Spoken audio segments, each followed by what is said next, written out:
অসমৰ বিভিন্ন জাতি জনগোষ্ঠীৰ মাজত অন্যতম এক ভূমিপুত্ৰ জনজাতি হয় মিচিংসকল।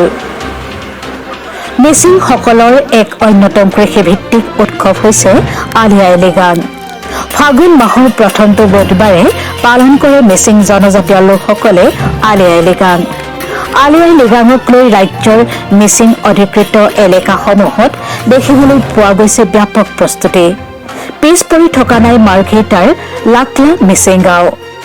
লাকলা মিচিং গাঁৱতো লৃগাঙৰ প্ৰস্তুতিক লৈ মিচিং ডেকা গাভৰুসকলৰ মাজত দেখিবলৈ পোৱা পাৰ ভঙা উৎসাহ। ঢোলৰ গুমগুমনি আৰু ঐনিতমৰ মাতে কঁপাই তুলিছে লাকলা মিচিং গাঁৱৰ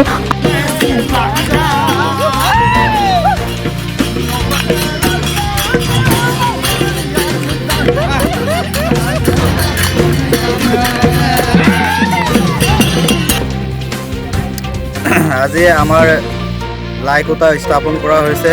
আলি আই লৃগাং আমাৰ প্ৰথমটো ফাগুনৰ প্ৰথমটো বুধবাৰ 16 তাৰিখে এবাৰ 16 ফেব্ৰুৱাৰীত পৰিছে।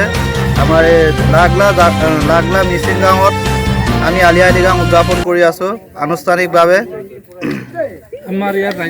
আৰু এইবাৰ উদযাপন সমিতিয়ে আমি অতিথি হিচাপে মুখ্য অতিথি হিচাপে মাননীয় বিধায়ক ভাস্কৰ শৰ্মা ডাঙৰীয়াক নিমন্ত্ৰণ দিয়া হৈছে। আমি সকলোৱে আহিব চাবলৈ।